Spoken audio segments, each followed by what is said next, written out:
Gracias por su sintonía. Volvemos a esta segunda parte de las entrevistas de su noticiero a las 8:45. Estamos discutiendo respecto del comportamiento volátil que ha tenido el delito de las extorsiones durante este año de pandemia, el año 2020, en donde también las estructuras criminales han buscado nuevas formas para asirse de ingresos que les permitan continuar con su modus operandi criminal.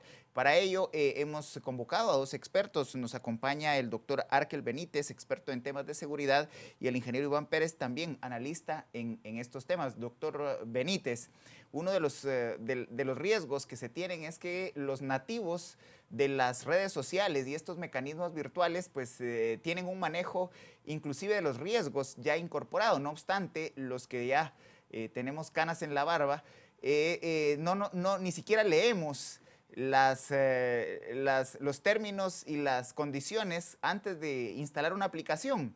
Y esto nos lleva en algunos casos a compartir información, a veces hasta por accidente, teniendo en cuenta que no solo no tenemos el manejo de estas nuevas técnicas y métodos de comunicación, sino que además no somos lo suficientemente cuidadosos como para poder meticulosamente, por lo menos, leer los términos y las condiciones de la información que vamos a facilitar a través de estos mecanismos.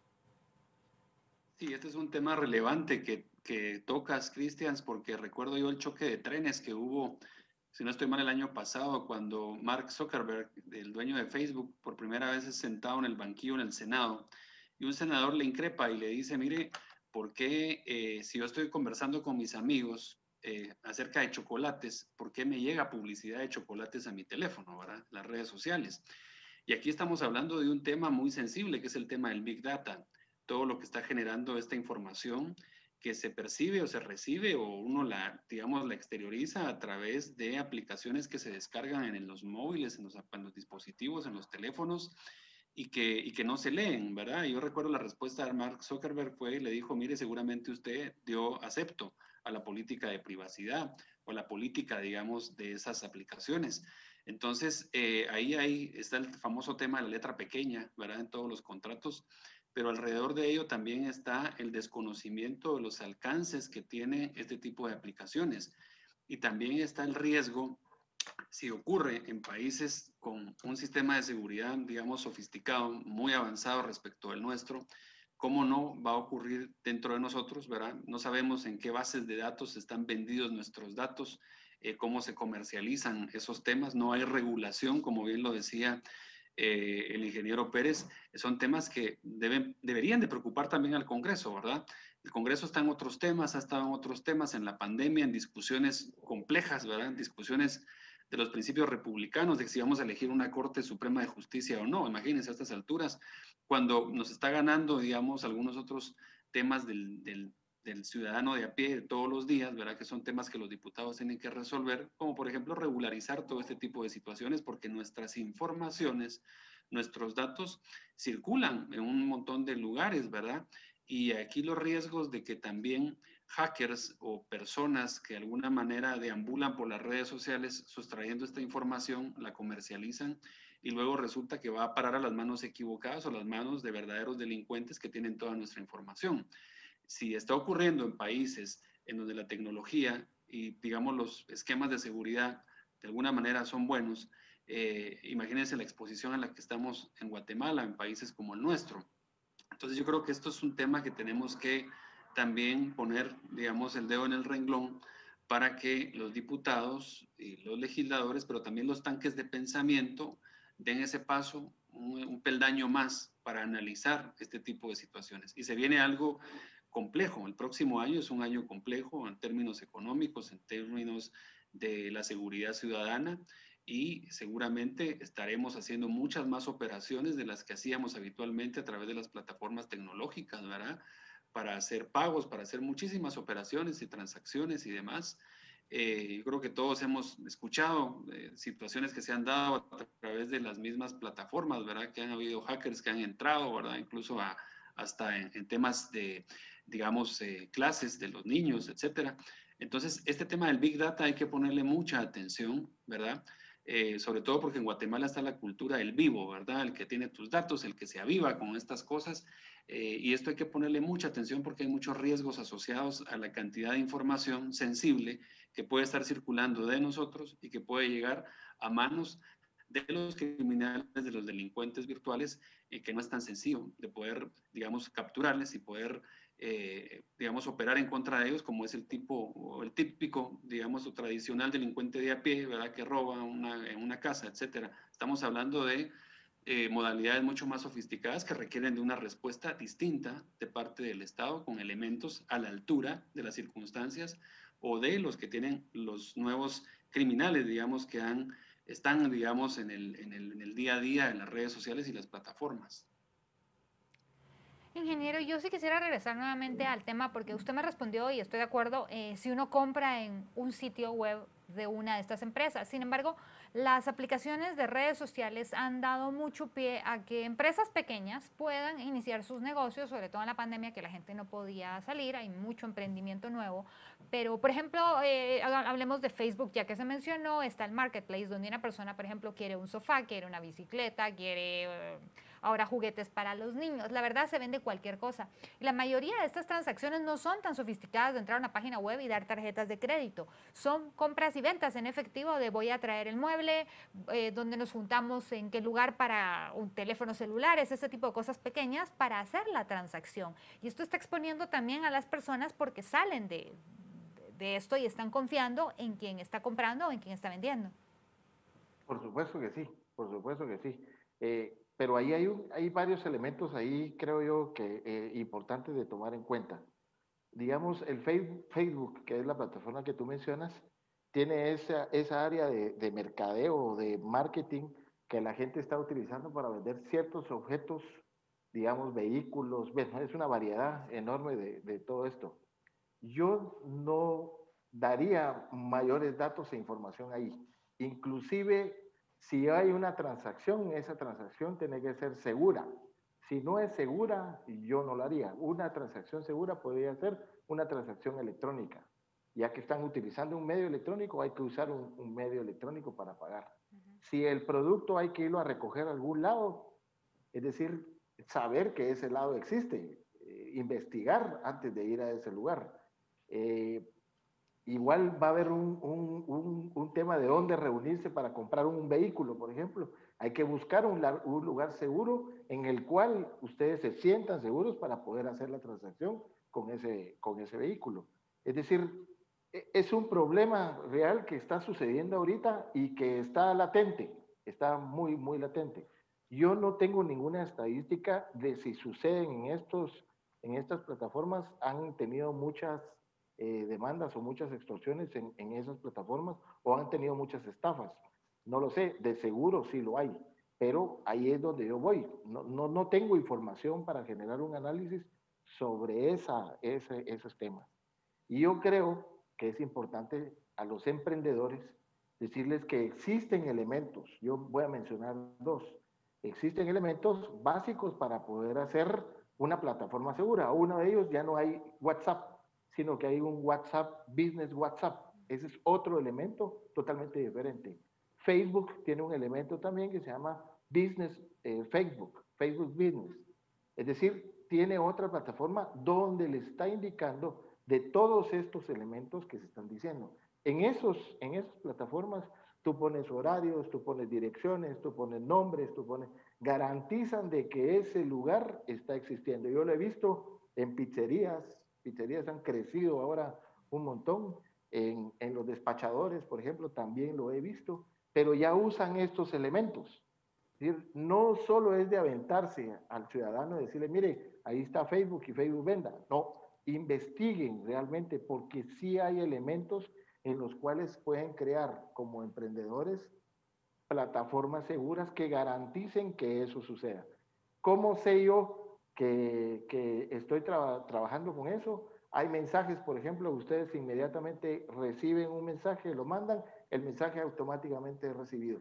Ahí estoy viendo que están utilizando una plataforma de Business WhatsApp. Pregunto tal cosa y responden inmediatamente, es decir, ya tienen un proceso de información de todos los elementos que están vendiendo.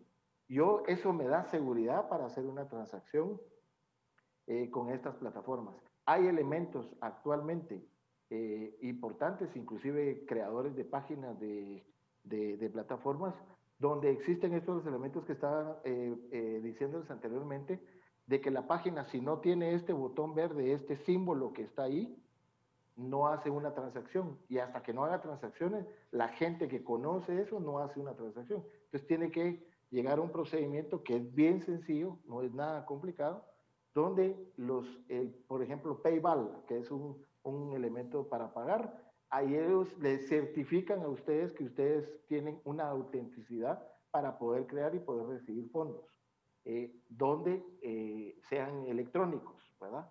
Y yo creo que a los emprendedores que les gusta, y ahorita la gente está leyendo, educándose con todo esto, y yo los incito a que realmente exploren todas esas plataformas y vean las partes más seguras. Y como comprador, yo diría vigilar que donde yo me voy a meter sea una plataforma segura. Y sí se puede. Ingeniero Pérez, el doctor Benítez ha puesto sobre la mesa uno de los temas que poco se ha discutido, porque la dinámica de la pandemia nos ha arrastrado hacia el uso de mecanismos digitales para prácticamente todo, desde reuniones de trabajo hasta celebraciones familiares. ¿Cuáles debieran ser los requisitos de seguridad mínimos que debiéramos tener? El doctor Benítez hablaba ya, por ejemplo, de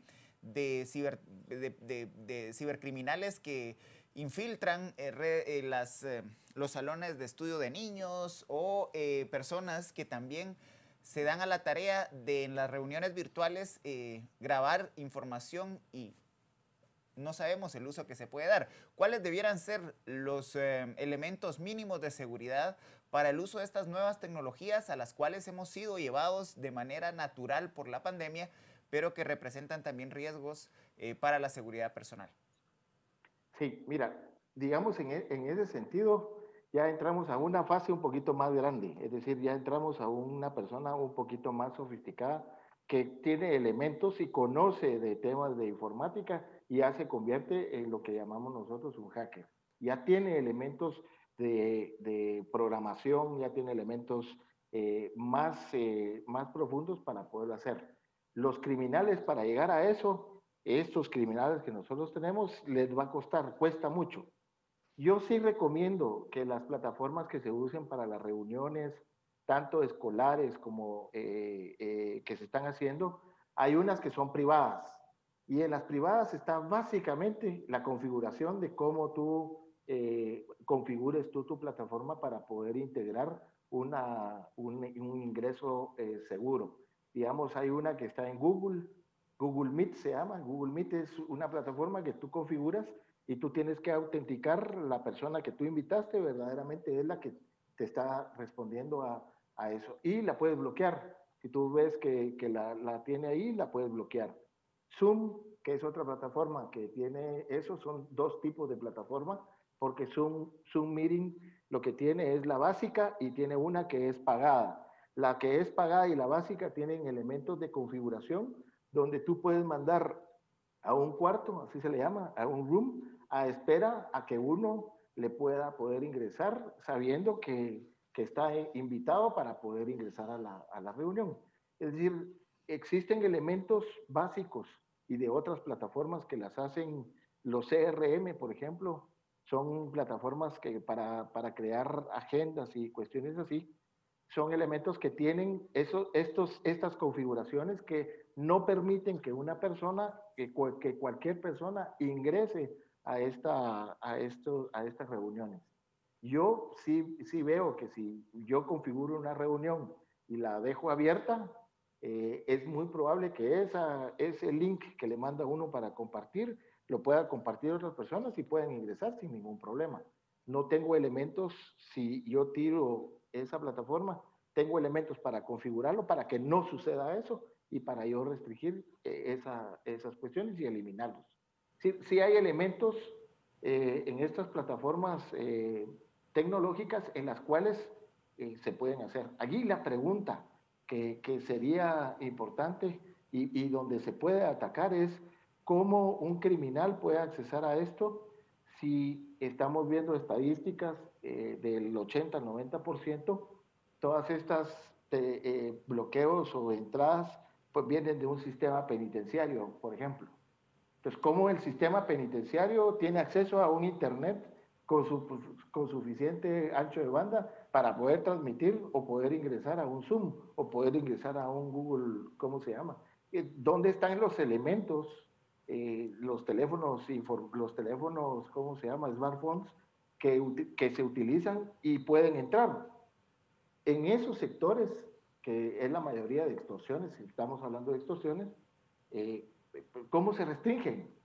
¿Cómo es la facilidad de tenerlos? Acaba de haber una requisa la semana pasada en Shela y están viendo que tienen todos los elementos necesarios, tienen teléfonos, computadoras, tienen todo. ¿Cómo lo restringimos? Ahí yo creo que hay un elemento muy, muy importante y entraríamos a uno más grande que sería el control del sistema penitenciario, que yo lo veo un poquito más lejos, ¿verdad? Pero si tuviéramos un control del sistema penitenciario adecuado, con por lo menos restringiendo estos elementos de comunicación y restricciones de plataformas sociales, avanzaríamos mucho, pero mucho, en los temas de reducir los índices de extorsión. Doctor Benítez, hay un tema para la ciudadanía que es nuevamente la confianza en las autoridades a la hora de poner estas denuncias. Sin embargo, también las autoridades les ha costado llegar al punto que han llegado para poder apoyar con las extorsiones, que son la típica de que llegan a dejar mensajes a la tiendita o al camión repartidor o por números telefónicos.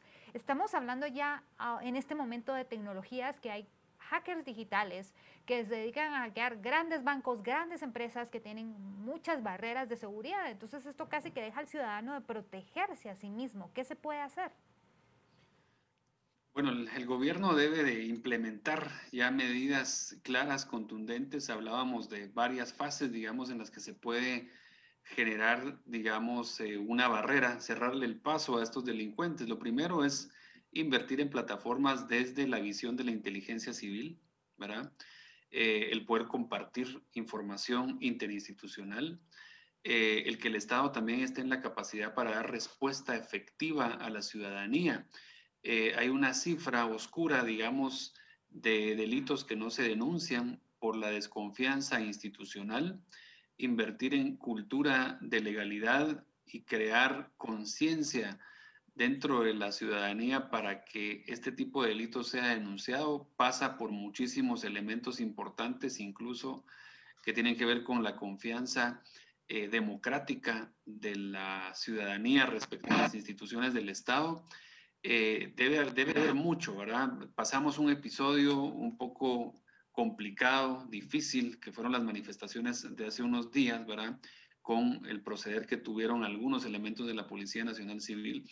Eso desdice y de alguna manera no abona a la construcción de confianza institucional que debe de tener la ciudadanía hacia la Policía Nacional Civil. Incluso se veían comentarios en muchas redes sociales, opiniones de las personas diciendo que fue por la OEA que salieron los policías de una manera más pacífica y no es cierto. Ya hay años, hay una construcción, digamos, de una policía de prevención del delito. Hay elementos ya directamente asociados a la existencia de toda una doctrina policial en materia de prevención del delito, muchos policías capacitados, mandos medios que ya son licenciados en ciencias criminalísticas y criminológicas, algunos son abogados, tienen ya una profesionalización a nivel universitario, incluso con estudios de posgrado y doctorados.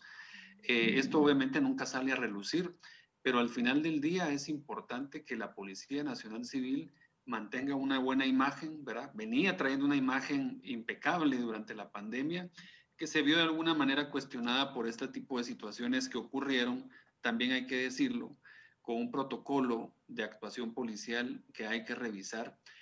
Los protocolos hay que revisarlos constantemente. Estos protocolos permiten además generar reformas legales. Si tuviésemos nosotros esa conexión directa entre el Ejecutivo con el Congreso, para, lejos de estar hablando de otros temas complejos o complicados que la ciudadanía no entiende porque están en clave política, y hablaran de la cotidianidad de estos temas que le sirven en el día a día a la población, yo creo que podríamos generar leyes de mejor calidad, ¿verdad? Ya lo dijo el ingeniero Pérez, ¿verdad? Carecemos de leyes enfocadas al tema del fenómeno de la ciberdelincuencia. Hay muchos crímenes de odio en otras sociedades y no dejan de ser democráticas. Ya han avanzado en los crímenes de odio a través de las redes sociales.